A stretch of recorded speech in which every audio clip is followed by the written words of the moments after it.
MTV असल के इस वीक के एपिसोड में भी DMC ने जजिंग में घोची कर दी और वो बात रागा को बिल्कुल पसंद नहीं आई। रुक जाओ, इस बात पे विस्तार में बात करेंगे। व्हाट्स अप पब्लिक, मेरा नाम है साहिल और आज बात करेंगे MTV असल के 4th वीक के एपिसोड्स के बारे में। सो ये एपिसोड बेस्ट कैसे था वो पता लगाएंगे 4 पॉइंट्स के ऊपर। पहले हम बात करेंगे कंटेस्टेंट्स के परफॉर्मेंसेस के ऊपर, फिर बात करेंगे जजिंग के ऊपर, फिर इस वीक के गेस्ट जजेस के बारे में और एंड में बात करेंगे एलिमिनेशन राउंड के बारे में। So let's begin. लेकिन रुक जाओ, तुम लोग अगर चैनल पे न्यू हो तो भाई सब्सक्राइब कर लो यार, मैं मस्त बना रहा हूँ, न्यू चीजें डालूंगा, मजा आएगा, समझ रहे हो। तो एज यूजुअल हर वीक 2 एपिसोड आते हैं। सैटरडे के एपिसोड में 10 कंटेस्टेंट्स ने परफॉर्म किया। फर्स्ट थे नागपुर सिटी के नाम सुजल और नाम सुजल ने परफॉर्म किया अपना गाना विषय खत्म। एक चीज बोलना चाहूंगा, जो इक्का पाजी ने भी बोला कि नाम सुजल ने क्या किया, शानदार प्रदर्शन। भाई ये बंदा नागपुर सिटी को टेक ओवर कर रहा है। ये इसके गाने में टॉप नॉच बार्स थे, हुक क्रेजी था, पंच लाइन से एक थे। भाई मुझे तो मजा आ गया, आई टोटली लव्ड इट। और ये गाना ऐसा है ना कि जब से रिलीज हुआ है सैटरडे से लेके अब तक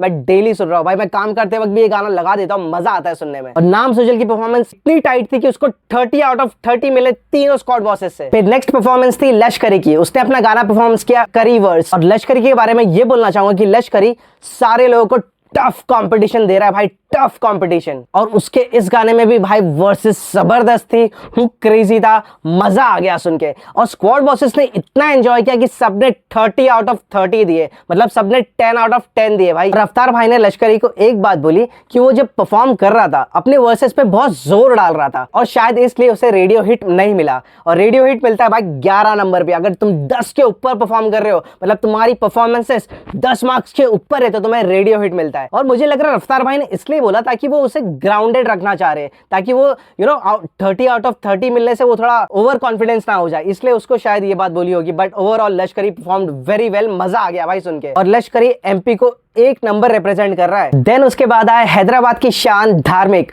और उसने परफॉर्म किया अपना गाना साउथ का सुपरस्टार। और जिस हिसाब से गाने का नाम था, गाना भी वैसा ही था भाई। And I am pretty sure ये गाना अब तक हैदराबाद की गलियों में बजना चालू हो चुका होगा, क्योंकि इसके गाने में साउथ का कंप्लीट फ्लेवर था। उसने साउथ इंडियन एक्टर्स के बारे में बात करी, फिल्म्स के रेफरेंसेस थे, वहां के खाने पीने के बारे में था। मतलब साउथ की एंटायर ट्रेडिशन को एक सॉन्ग में कंप्लीट पैकेज किया उसने। और गाना था फुल कमर्शियल बीट पे और धार्मिक ने कमर्शियल बीट पे रैप इतना फ्लॉलेसली किया कि मजा आ गया सुन के। And that's why he was the performer of the week and उसको भी स्कोर मिला 30 आउट ऑफ 30। और फिर आते हैं यूपी की शान अजितेश भाटी और उसने अपना गाना परफॉर्म किया यूपी 16। और इक्का भाई ने एक बात बोली कि भाटी फ्रॉम द माटी, और गाना भी वैसे ही था भाई, ड्रिल बीट पे फुल देसी टच। और इस बार अजितेश का रैप मुझे उसके बाकी सॉन्ग से काफी बेटर लगा। और इस वाले में there was a good mixture of his traditional roots and his swag on the hip hop beat। और भाई यूपी 16 का मस्त मेलोडिक था और फुल कैची था भाई। और फिर आती है MTV असल की इकलौती फैंसी 4। भाई MTV असल के पूरे 4 सीजन में ना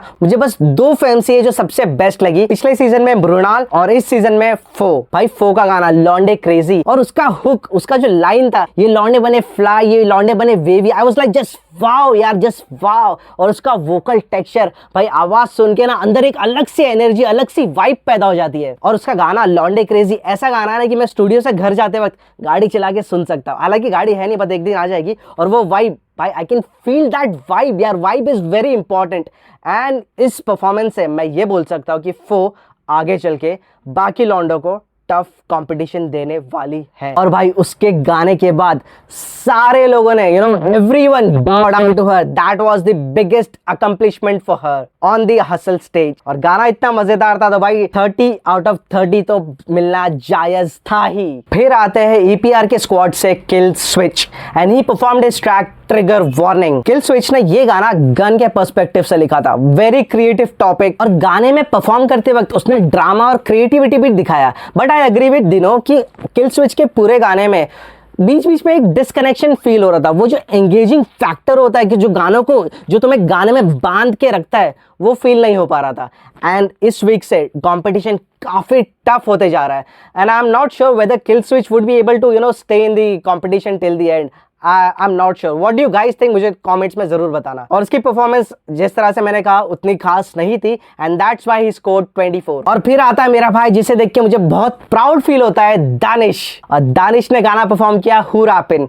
भाई गाने को स्टार्ट किया बीट बॉक्सिंग से, और गाना जैसे चालू हुआ बीट बॉक्सिंग के बाद I was like head bang अपने आप, यार हू रैपिन, इट्स दानिश। मजा आ गया भाई, मजा आ गया। और मैं बोल सकता हूँ बाकी परफॉर्मेंसेस मुझे इतनी खास नहीं लगी थी, ये वाली भाई अटमोस्ट बेस्ट परफॉर्मेंस थी दानिश की। गाने में फ्लो स्विचेस थे, रेफरेंसेस थे। अरे वो रॉक ऑन वाला रेफरेंसेस तुम लोग ने सुना कि नहीं, वो जोया अख्तर वाला रेफरेंसेस, भाई क्या रेफरेंस गेम दिया, मजा आ गया यार सुन के। और एक बात है कि भाई दानिश को है ना गाना बनाना आता है, उसके गाने का स्ट्रक्चर तुम देखो भाई क्या सिक होता है, क्या सेक्सी होता है। और दानिश गेम समझ गया है, इस वीक से कंपटीशन टफ हो गया है, तो दानिश ने भी अपना अच्छा परफॉर्मेंस दिखाया है। एंड मुझे देखना है भाई दानिश को एंड तक देखना है भाई। तुम सुन रहे हो, I am very proud of you, I believe in you, and भाई I want you to be till the end. Performance से थोड़ी कड़क थी, लेकिन स्क्वाड बॉसेस को कुछ ना कुछ दिख गया, and that's why he scored 27। और फिर आता है मुंबई का एक और लड़का सेंस, और सेंस ने परफॉर्म किया अपना गाना ओजी। भाई टू बी ऑनेस्ट, मैं एक ऑनेस्टली बात बताना चाहूंगा,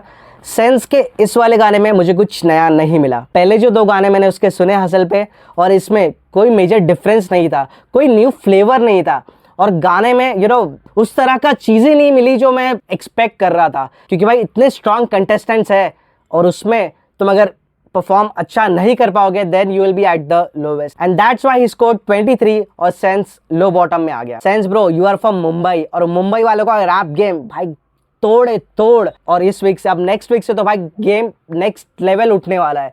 सो you have to show your best bro, you have to show your best. Then आते हैं डेविल द राइमर, और गाना परफॉर्म किया रौद्र। एक बात बोलना चाहूंगा कि भाई हर बारी है ना वो फास्ट दिखाना जरूरी नहीं है। तुमने एक बार कर दिया, वी गॉट इट कि you are the fastest rapper, but भाई what is more important on hustle is the clarity. जैसा कि सीधे मौत ने बोला कि इस स्टेज पे तुम्हारे वोकल्स, तुम्हारे वर्ड्स वो क्लियर सुनने आने चाहिए। अब उसकी वजह क्या है पता है?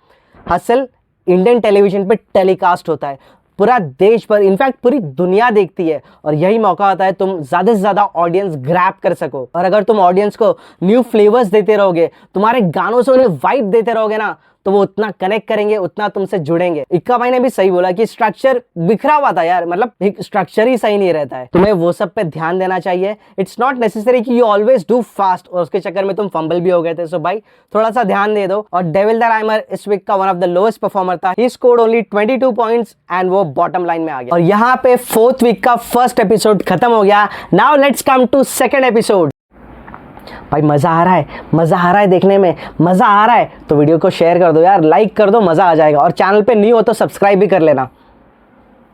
फर्स्ट परफॉर्मर थे घेंट जट, और गाना परफॉर्म किया वी पंजाबीज। भाई उसको देख के पहली चीज सिद्धू मूसेवाला तो याद आता ही आता है भाई। सिद्धू पाजी के लिए respect, rest in peace Sidhu Moosewala. और इसका गाना भाई मैं तो लिख के देता हूँ कि पंजाब की सड़कों पे ये गाना बज रहा होगा, और भाई ये गाना वर्ल्ड वाइड जाने वाला है। ये पंजाब के लिए एंथम दे दिया भाई ने। गाने में मुझे कुछ ज्यादा समझ नहीं आया, लेकिन वाइब टॉप लेवल की थी भाई। इतना वाइब कर रहा था ना इसका गाना सुन के, मजा आ गया। और ऑटो ट्यून था भाई, एक चीज जो सबको सुननी चाहिए, ऑटो ट्यून था। एंड आई अग्री कि ऑटो ट्यून पे भी कभी कभार it's very difficult to do it on a live performance, live show पे ऑटो ट्यून थोड़ा सा डिफिकल्ट होता है, but he is pulling it off very efficiently. और भाई सब स्क्वाड बॉसेस ने 10 देते गए। और जब डीएमसी की बारी आई, मुझे लगा डीएमसी ऑटो ट्यून की वजह से इधर 1 मार्क कहीं ना कहीं यहाँ कट करेगी, बट आई वाज सरप्राइज्ड भाई, मैम ने तो 10 दे दिया, फुल 10 मार्क्स। सल्यूट है तुमको, सल्यूट। और घेंट जट का स्कोर था फुल 30। और फिर आते भाई गुजरात की शान, वायरल बजने वाला गाना, मैट ट्रिप गाना लेके हम है झल्ले। हुक कैची था, वर्सेस में पंच लाइन्स थे, गाना मजेदार था, लेकिन भाई सेकंड वर्स से मैट ट्रिप was keep on forgetting his lyric. वो देख के यार मुझे बहुत बुरा लग रहा था, क्योंकि गाना इतना मजेदार चल रहा था और फिर वो बेचारा भूलते गया ना, दिल टूटने लगा मेरा। लेकिन भाई हुक जब सेकंड टाइम शायद हुक आता है, तब से भाई ने कैच करना चालू किया और फिर पकड़ लिया गाने को। फिर जो पकड़ा है वो वाइब देते रहा भाई। बीच में तो जब वो भूल गया, रफ्तार भाई तो शीट दे रहे थे भाई, लेकिन बंदा शीट नहीं लिया। एंड उसके बाद जब जजिंग की बारी आई, I was very glad, I was very happy to see squad bosses were very optimistic, मतलब सब लोग उसे पॉजिटिव रिस्पांस दे रहे थे। ईपीआर ने तो हक कर लिया, मतलब यार इतनी उत्साह दे रहे थे। और मैट ट्रिप ने क्या दिखाया पता है उन लोग स्क्वाड बॉसेस ने ये क्यों किया? क्योंकि मैट ट्रिप ने दिखाया स्टेज पे कि never give up attitude and the show must go on. अगर मैट ट्रिप फुल गाना परफॉर्म करता बिना भूले तो मैं लिख के देता हूँ आउट ऑफ 30 मैट ट्रिप को इस गाने के 23 to 25 मार्क्स आराम से मिल जाते। 25 तो मैं लिख के देता हूँ मिल जाते, लेकिन भाई वो भूल गया and that's why he was the lowest performer. He scored only 15 points. फिर आता है भाई अपने मुंबई विले पार्ले का लड़का 99 साइड, और उसने गाना परफॉर्म किया दुबक्कल। भाई दुबक्कल एक मुंबई का स्लैंग है, मतलब कोई भी गलत बोलता है ना या कोई भी आड़े फटता है अपने तो भाई फुल देते दुबक्कल ऐसा। और उसकी परफॉर्मेंस मैं क्या ही बोलूं यार, वो सच बात है कि उसके अंदर हिप हॉप दिखता है, वो बंदा ही हिप हॉप है। और गाना भाई हमेशा मतलब ये तीसरा परफॉर्मेंस है इसका, full on hard core performance यार, हार्ड कोर वर्सेस टाइट सिक पंचेस।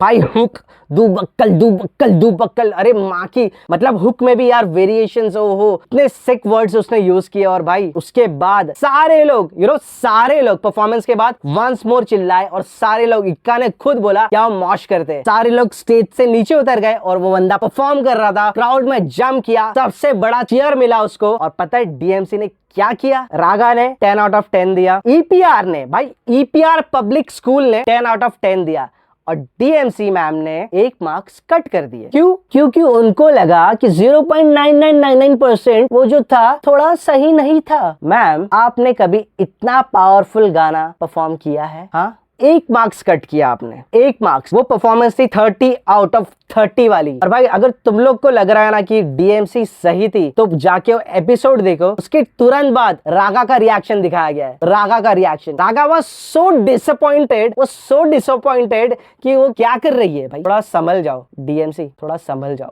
और जैसे मैंने बोला 99 साइड ने बेस्ट परफॉर्म किया, अगेन उसने प्रूफ कर दिया he is the hardest rapper on MTV असल सीजन 4 और उसको स्कोर मिलते हैं डीएमसी की वजह से 29। और 99 के बाद आता है सिहाई अहमदाबाद से और गाना परफॉर्म किया miss Hap and his flex was his artistry, his works. क्योंकि भाई सिहाई बहुत टाइम से सीन में, उसके गाने का जो हुक था ना वाज टू थिक, गाने का second verse was too heavy and hardcore and filled with too many सच्चाईज। अगर तुम लोगों को पता हो तो 2021 में रेडबुल का एक स्पॉटलाइट रैप शो आया था, वहां पे सिहाई कंटेस्टेंट था और वहां पे वो टाइम पे सीधे मौत जो थे वो एज अ क्या बोलते हैं एक्सपर्ट गाइडेंस के तौर पे थे वहां पे। और वहां पे सिहाई ने वहां पे परफॉर्म किया था और तोड़ परफॉर्म किया था और गाने में उसने सारी सच्चाई बताई कि उसने जीजी के लिए ओपन किया, भाई रेडबुल स्पॉटलाइट में था, सीन में बहुत टाइम से, सीधे मौत के लिए ओपन किया है। भाई ये फ्लेक्स हक वाला फ्लेक्स था भाई। और सिहाई भी एक one of the strong contender है। और अब मजे की बात बताऊं, सिहाई का परफॉर्मेंस वाज टॉप नॉच, ठीक है, सबने 10 पॉइंट्स दिए। अब बारी आती है डीएमसी की, तो डीएमसी ने क्या किया? 1 मार्क्स कट। और क्यों? क्योंकि मैम बोल रही थी एक पार्ट में उन्हें लगा कि वो थोड़ा रश हो रहा था, सिहाई ने थोड़ा रश कर दिया और उसके वजह से 1 मार्क्स कट कर दिए। और उसके बाद फिर रागा का रिएक्शन, रागा भाई we are all with you, हमें भी सेम फीलिंग आ रही थी जब डीएमसी जजिंग कर रही थी। और पता है एक बात मुझे, और सिर्फ डीएमसी की वजह से again this contestant Sihai instead of 30 scored 29। और पता है मुझे इस बार सबसे मजा क्या आ रहा है? रागा को लेके। भाई स्क्वाड बॉस है रागा जो है डीएमसी को बराबर की टक्कर दे रहा है। मतलब यार रागा जहां डीएमसी गलत बोल रही है, जहां डीएमसी की गलत जजिंग हो रही है, रागा का रिएक्शन इज आर रिएक्शन। भाई डिनो जेम्स उतना नहीं बोलते, ईपीआर नहीं पढ़ता है, लेकिन रागा, मेरे को तो लग रहा है भाई रागा है ना कोई दिन डीएमसी को स्टेज पे ही सुना देगा। ये एपिसोड में तो उसने बोल दिया, उन लोग दोनों की तू मैं एक थोड़ी सी हो गई थी। डीएमसी बोलती है कि मैं भावना में बह के 10 मार्क नहीं देती, तो तुरंत रागा ने रिप्लाई दिया भाई हम भी कोई भावना में बह के नहीं देते। भाई मजा आ रहा है ये तो देख के। और भाई क्या बोलूं मैं डीएमसी के बारे में, अब नेक्स्ट एपिसोड से क्या होगा। डीएमसी जी अब तक ये फीडबैक्स पहुंच रहे तो देख लो, कुछ कर सकते हो, अगर पॉजिटिव वे में ले सकते हो इंप्रूवमेंट्स दिखा दो, अगर आप मिस्टेक्स करोगे हमें लग रहा है आप गलत हो तो we will point out. Best of luck to you. फिर आता है बिहार का लौंडा लिटिल भाटिया और गाना परफॉर्म किया बिहारी भैरवी। भाई गाने में the use of Sanskrit words was commendable. और बहुत सारी जगह पे लिटिल भाटिया को सुन के मुझे तो श्लोका की याद आ गई थी। और गाने में फुल ड्रामा भी क्रिएट किया, अच्छे खासे वर्सेस थे, और मेन जो ड्रामा था उसके गाने को उठा दिया। उसके वोकल टेक्सचर ने भी गाने में अलग जान डाल दी भाई। लेकिन भाटिया साहब की एंड में एनर्जी थोड़ी सी लो हो गई और उसके वजह से ही स्कोर्ड 26। फिर आता है देहरादून का खून विचार, और भाई के गाने का नाम था कलाकारी विश्वसनीय। भाई जिसके गाने का नाम ही ऐसा हो सकता है तो सोचो गाना कैसा होगा। भाई गाने में 3 डिफरेंट फ्लो स्विचेस, वो भी हसल के स्टेज पे। माकिया देख के तो मजा ही आ गया। ऐसा था कि मैं सुन रहा हूँ रेलगाड़ी जैसा फ्लो चल रहा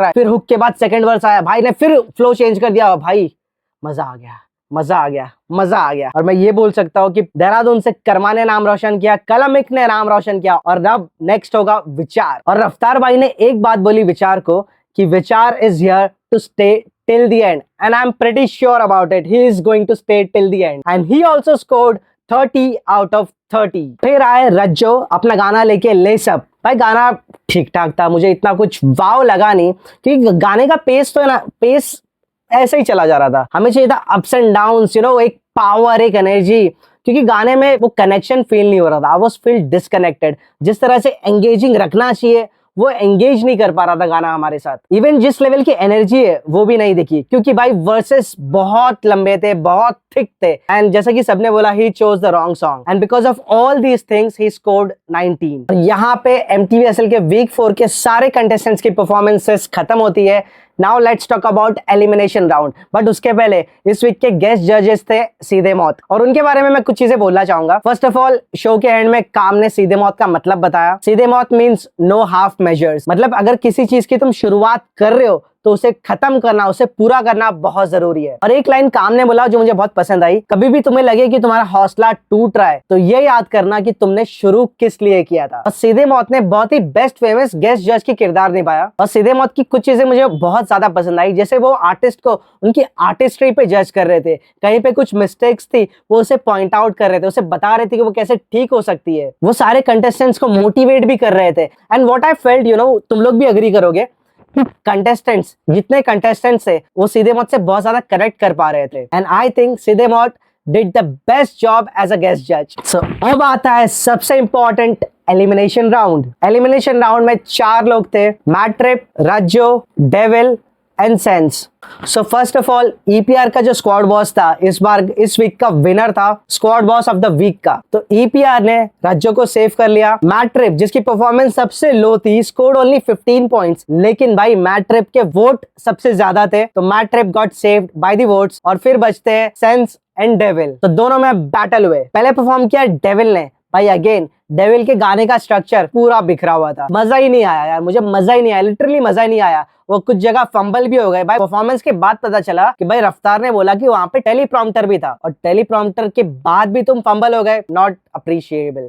जैसे कि डेविल के गाने का स्ट्रक्चर बिखरा हुआ था, वेयर एज सेंस के गाने का structure was complete, was great, and as compare to Devil Sense ने बहुत अच्छा परफॉर्म किया अपना गाना। On a personal note Sense का ये गाना मुझे बहुत पसंद आया। और फिर एंड में रिजल्ट आपके सामने है, sense got saved and devil the Rymer got eliminated. भाई का सफर यहीं पे खत्म होता है, एंड आई होप डेविल की तरफ से हमें आगे चल के काफी इंप्रूवमेंट्स देखने मिलेंगे, and I am pretty sure he is going to do well. So what's up public, ये था तुम लोग की डिमांड पे मेरा हसल के 4th वीक का complete review in a long format. So तुम लोगों को कैसा लगा मुझे कमेंट्स में जरूर बताना, और अगर वीडियो तुम लोगों को पसंद आया तो अपने दोस्तों के साथ शेयर जरूर करना। और भाई इंस्टाग्राम पे मैं काफी एक्टिव रहता हूँ, इंस्टाग्राम हैंडल है whatsapp.public, वहां पे भी फॉलो कर लो और मजे करते हैं भाई। और मिलते हैं तुम सबसे नेक्स्ट वीक हसल के 5th वीक के एपिसोड्स के रिव्यू के साथ। तब तक के लिए से व्हाट्स अप पब्लिक।